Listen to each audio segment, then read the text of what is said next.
Hello and welcome to yet another edition of the Full Force News Burst, brought to you by GeneralsJoes with me as your host, Chris, Stop Stalling Hasbro and Just Give Me All the Jobs, McLeod, aka Diagnostic 80.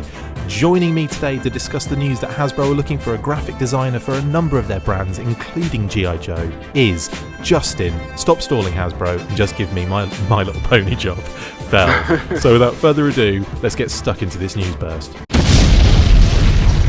A number of days ago, reports began coming in of a job posting on the Hasbro website for a graphic designer position to work on a number of Hasbro brands. The posting read, "We are seeking a creative and hardworking graphic designer to join our global publishing team. We are looking for someone who is interested in working at a fast-paced environment with a collaborative team. This position has oversight to exciting Hasbro-owned brands, including but not limited to Transformers, My Little Pony, Power Rangers, Clue, and G.I. Joe. The position reports to the art director and will be responsible for working with the team on the review and development of books, magazines, comics, and other publishing formats." This exciting opportunity looks to be based in Providence, Rhode Island, and will be focused towards interpreting trend research, reviewing and improving materials submitted by publishers like covers, interior art, and character designs, and many more responsibilities. We will post the listing under this video or in the description in any of the formats we present this podcast, just so you can see the requirements and for ease of application. Justin, should we get our resumes in order, or is this beyond us? I think this is a little bit outside our comfort zone and our skill. Well, me anyway. I can't speak for you, but no, it is. It is. I'll send them my crayon drawing of Hit and Run and see what happens there. I did a stick figure drawing of Hit and Run. Does that count? It's Tiger Force. I coloured it in orange and blue. I mean, I can't help but think of all the cool brands this opportunity allows access to, and I think there will be a lot of designers out there wanting to get in at Hasbro around this time, especially with all the G.I. Joe product and merch around the corner. This could be a massive job for a number of people we know as well, couldn't it? Oh, it definitely could, yeah. I mean, there's a certain skill set, and we know a lot of people that kind of have that in their wheelhouse, and I think it could be a great opportunity for people who are interested in getting their foot in the door. Yeah. My only hesitation would just be kind of you gotta be careful when you get a design job at Hasbro, because as we all know, they can be fleeting.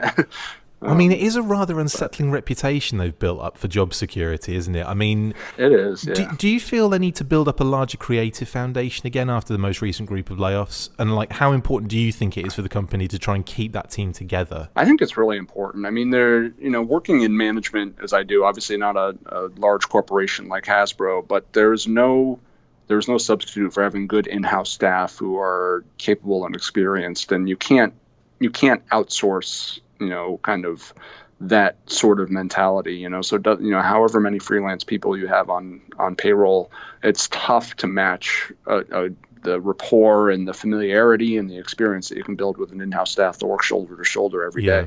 So they've got to build some kind of staff back up. If they've been doing a lot of freelancing, it seems like kind of a lot of pushing out.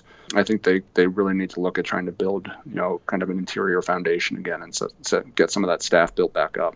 It's a weird job. It's a weird business model when it's like, bring loads of people in, do what would job for maybe like a year and a half, maybe 2 years, and then kick everyone out again and then start that process again. Surely it makes more sense to just keep a core team and have some freelancers that they kind of move in and out, and if they prove themselves, bring them in.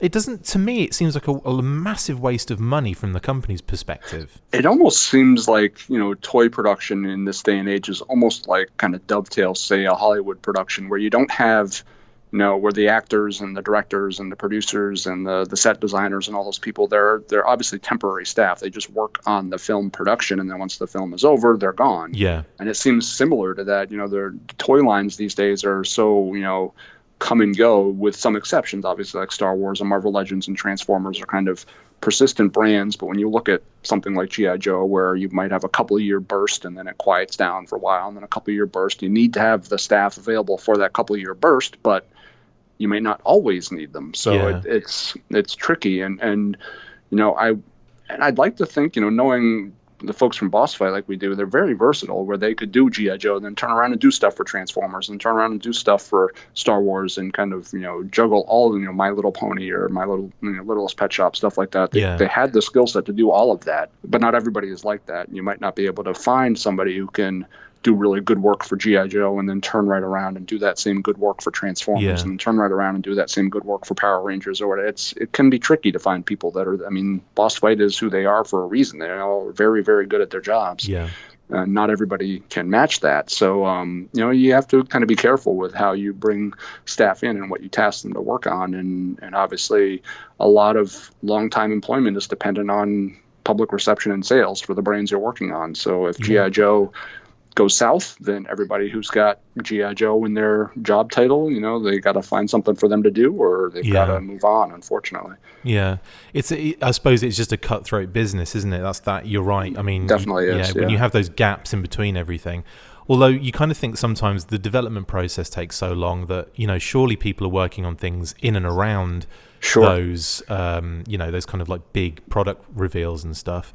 Yeah. And also, I suppose, it just seems to me that rather than find a balance of a size of a team that they're happy with, they tend to just bring in loads of people and then get rid of loads of people, and rather than finding like almost like a balance of size, should we say? Yeah. But anyway, still a massive opportunity for any graphic designers out there, guys. Definitely. Again, like I said, check out. We'll have the posting on here as well if you haven't seen it already.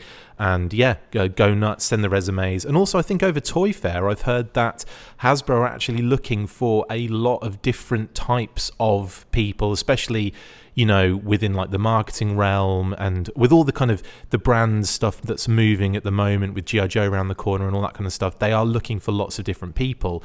So the Hasbro Recruiters will be in town during Toy Fair, as I said, looking for top talent, including product designers, brand marketers, project and packaging engineers.